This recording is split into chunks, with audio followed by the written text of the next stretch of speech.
আমাদের তো একটু ভাবা উচিত ছিল ভাই। ছেলেরা আমার বাপ, বাবা আমার, আর সবাই, আমিও ভাবি, আপনিও ভাবেন, একটা বার তো ভাবা উচিত ছিল। এত লম্বা সময় লাগাইয়া আমার যখন কোনো নাম নিশানা ছিল না, তখন আল্লাহ তাআলা একদিন আমারে বাবা মায়ের মিশ্র বীর্য থেকে ধীরে ধীরে আমারে মায়ের পেটে রেডি করলেন। কেন করলেন? কেন করলেন? বসে বসে মোবাইল টিপবা ভাই?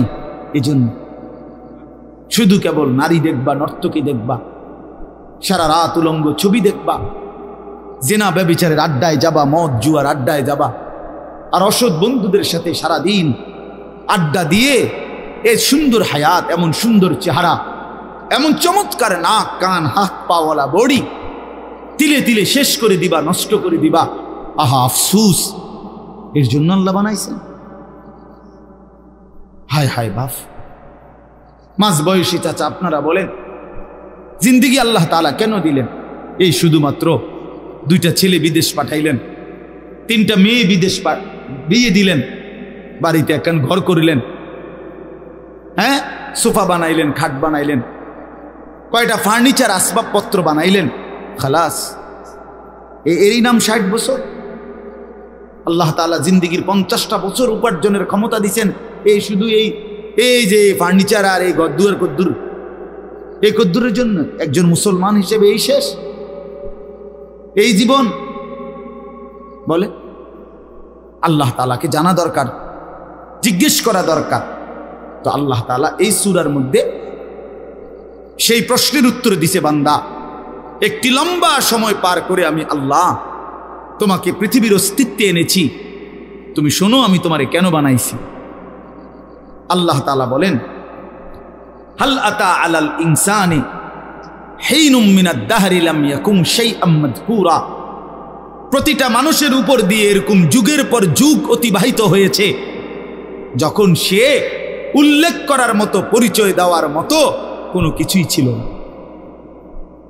এই মাটিতে কার অস্তিত্ব কেউ বলতে পারবে?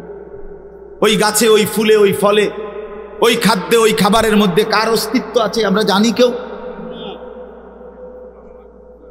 শুধু জানে কে? আল্লাহ বলেন শুধু আমি জানতাম। লাম ইয়াকুম শাইআম মাযকুরা, এই পৃথিবীর কারো কাছে তুমি উল্লেখ করার মতো ছিল না। আগামী 50 বছর পরে, আগামী 30 বছর পরে কার ঘরে কোন সন্তান আসবে এখন বলেন? আমরা জানি কেউ? তাই আল্লাহ তাআলা বলেন কেউ জানতা না, তুমি জানতা না, তোমার কোনো নাম দাম পরিচয় উল্লেখ ছিল না। দ্বিতীয় আয়াতে আল্লাহ বলেন সেই আমি আল্লাহ, ইন্না খালাকনাল ইনসানা মিন নুতফাতিন আমশাজ। একদিন আমি আল্লাহই স্বামী স্ত্রীর মিশ্র বীর্য থেকে তুমি মানুষকে সৃষ্টি করেছি। অর্থাৎ যেদিন মায়ের জরায়ুতে গর্ভ হয়েছে, যেদিন মা অনুভব করছে তার পেটে বাচ্চা আসছে, সেদিন কিছুটা আন্দাজ করছে যে হ্যাঁ মা গর্ভবতী, তাও জানতো না ছেলে না মেয়ে। আরও একটা নির্দিষ্ট সময় পরে অনুভব হয়েছে। তো আল্লাহ তাআলা বলেন তখনও তো জানতা না কোন দিন নাক লাগাইছি, কোন দিন চোখ লাগাইছি, কোন দিন হাত লাগাইছি। আমি পৃথিবীর কাউরে না জানাইয়া বান্দা বড় বেশি মায়া করে নিজের হাতে যত্ন করে তোমারে বানাইছি। আমি একাই বানাইছি, একাই বানাইছি, অন্ধকারে বানাইছি। তোমার মারে ডিস্টার্ব করি নাই, বাবারে ডিস্টার্ব করি নাই, কেউ রে কোনো দিন কিছু বলি নাই। আমি আল্লাহ একাই বানাইছি। তো এরপর আল্লাহ বলেন কেন বানাইলাম শোনো, নাবতালিহি, আমি আল্লাহ প্রতিটা মানুষকে বানিয়েছি পরীক্ষা করার জন্য। এই কথাই নাবতালিহি, নাবতালিহি পরীক্ষা করার জন্য, লিয়াবলুয়াকুম পরীক্ষা করার জন্য, লিনাবলুয়াহুম পরীক্ষা করার জন্য, ওয়ালা নাবলুয়ান্নাকুম পরীক্ষা করার জন্য, ওয়া নাবলুকুম বিশ-শাররি ওয়াল খাইরি ফিতনা। এই কথাটা বিশ্বাস করেন, কোরআন শরীফ আল্লাহ বারবার বলছে এই তোমারে পরীক্ষার জন্য, পরীক্ষার জন্য, পরীক্ষার জন্য, পরীক্ষার জন্য, ফাতরামি করার জন্য না, ফাইজলামি করার জন্য না, দুষ্টমি করার জন্য, বান্দা খামখেয়ালি করার জন্য বানাই নাই। আমি একটা পিঁপড়াও বেহুদা বানাই নাই। এত সুন্দর মানুষ তোমারে কেন বেহুদা বানাই? আল্লাহ তাআলা বলেন আমাদেরকে আল্লাহ তাআলা বানিয়েছেন পরীক্ষা করার জন্য। কি করার জন্য বলেন না ভাই? আমার কথা শেষ তো, বলেন কি করার জন্য? আবার বলেন, আবার বলেন, আবার বলেন। এখন প্রশ্ন হলো কি পরীক্ষা? আল্লাহ তাআলা বলেন পরীক্ষা হলো এই, আমি তোমার একটা নির্দিষ্ট হায়াত দিলাম, তাও কদ্দুর আমি জানি, তুমি জানো না।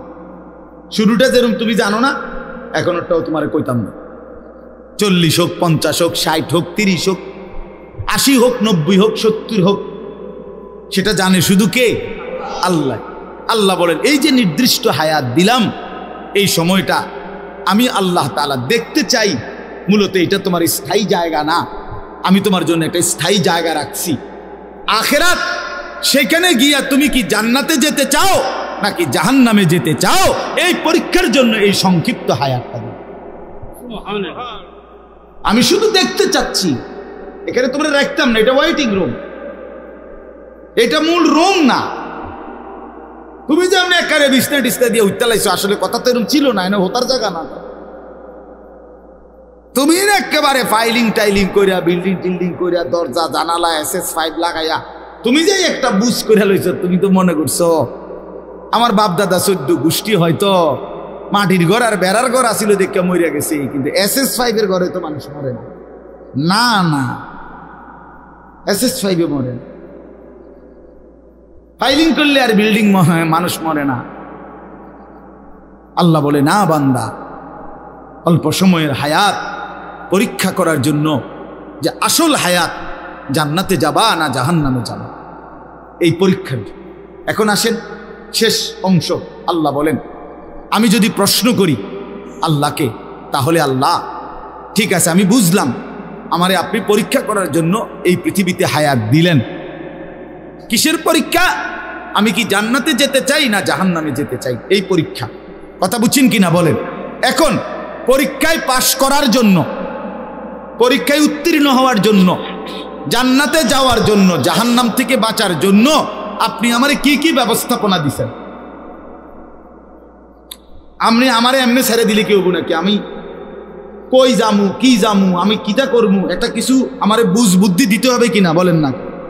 তো আল্লাহ তাআলাকে যদি বলেন আল্লাহ পরীক্ষা দিতে আমারে পাঠাইছেন, পরীক্ষা নিতে, ঠিক আছে আমি মানলাম, আমিও চাই পরীক্ষায় উত্তীর্ণ হতে, জান্নাতে যেতে, জাহান্নাম থেকে বাঁচতে, তো আপনি আমার এই জন্য কি দিছেন? এই ভাই শুনেন এই শেষ কথাটা। আল্লাহ তাআলা বলেন আমি 3টি ব্যবস্থা তোমার জন্য, পরীক্ষায় পাশ করার জন্য, জান্নাতে যাওয়ার জন্য আমি আল্লাহ তোমার জন্য 3টা ব্যবস্থা করেছি।